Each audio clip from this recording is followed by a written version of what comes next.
deux raccordements d'abonnés. On va voir un peu comment il est composé. Alors le parcours, hein, on va suivre le parcours fibre, le parcours cuivre, il va suivre un peu la même approche. Donc 67 000 logements. De façon très concrète, on a une servitude ici. Donc voilà, c'est ça la paire de cuivre, hein. C'est ça qui était enfermé dans les comptables qu'on verra tout à l'heure. Donc une paire de cuivre. Donc le fameux bonhomme qui on part d'ici, qui va en direction de tous les logements. Vous voyez Philippe la suivre, hein, qui a prendre mon truc pour être là.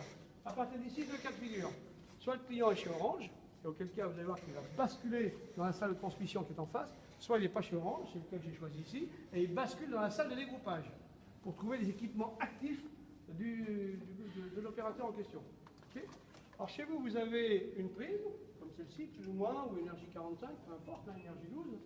Vous avez mis un filtre.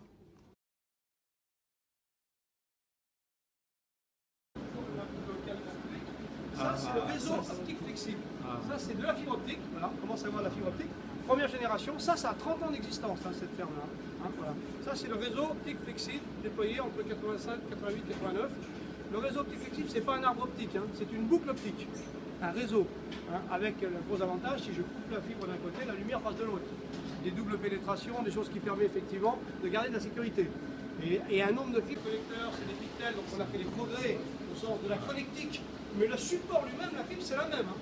La technologie, c'est la même. Donc c'est ça qui nous éclaire et qui nous éclaire au double titre, au double sens du mot, hein, qui nous permet de dire que ça tient la route quand même. Voilà les nouveaux pictels, voilà les nouvelles têtes qui apparaissent. Et on va basculer dans le grand public, je crois.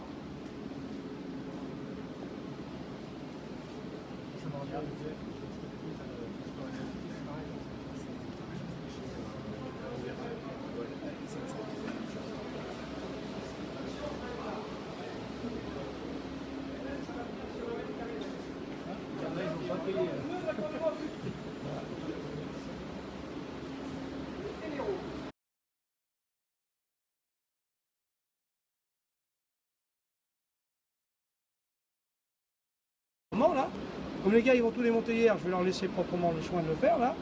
Voilà. Ils sont en train de tout brasser. Et bien, ça veut dire que brasser la fibre comme ça veut dire que je vais y faire des contraintes. Il faut être d'autant plus vigilant quand le technicien va travailler, comme je suis en train de montrer là-dessus, c'est qu'il y a des clients qui fonctionnent à côté. Donc le réseau GPON, pendant 10-15 ans, on va vivre dans une continuité de j'en rajoute, je modifie, j'enrichis.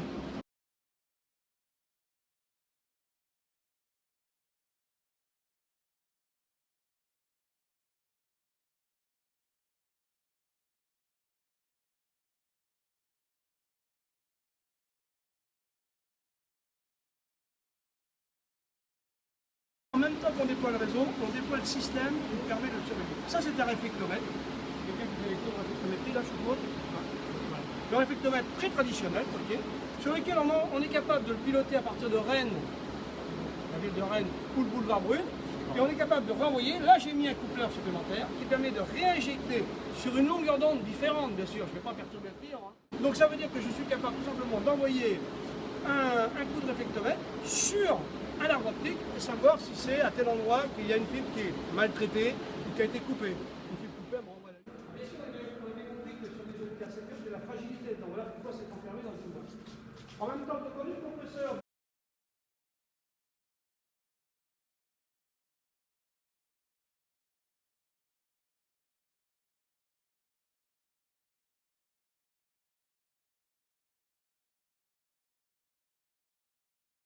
Là-dedans passe l'ADSL naturellement, celle d'Orange et ensuite on découvre celle des autres, passe le coaxial et passe les fibres de tous les opérateurs. Parce qu'on est en zone très dense. Là par exemple les câbles où il y a des fourrons blancs, c'est Free. Donc Free passe dans cette zone-là, SFR passe dans ces zones-là. Et là, chaque opérateur va avoir sa boîte. Ça c'est la boîte Orange.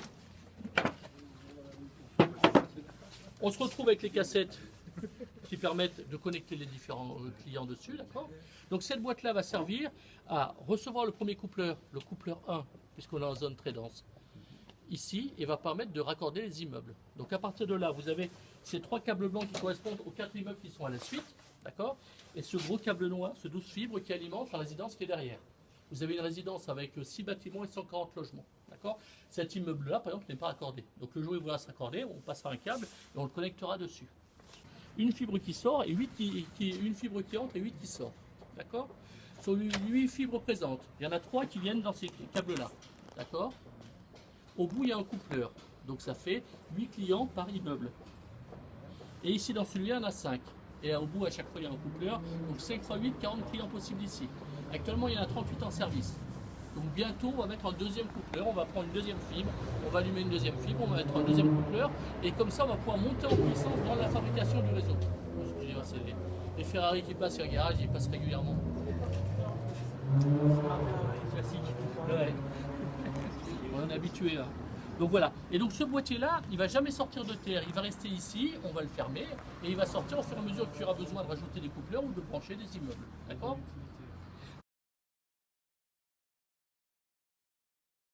Continuité. Et des fois en visuel, quand on fait comme sur les immeubles neufs,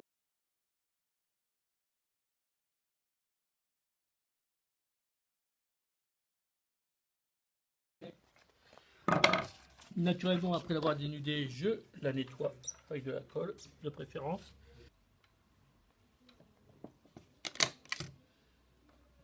Voilà. Et ensuite, non, il faut enlever une aide dans ce cas-là. Donc là, ce que vous avez fait, c'était pour couper droit, c'est ça? Oui. Et ensuite, je la mets ici dans la machine. Ah, il a rayé.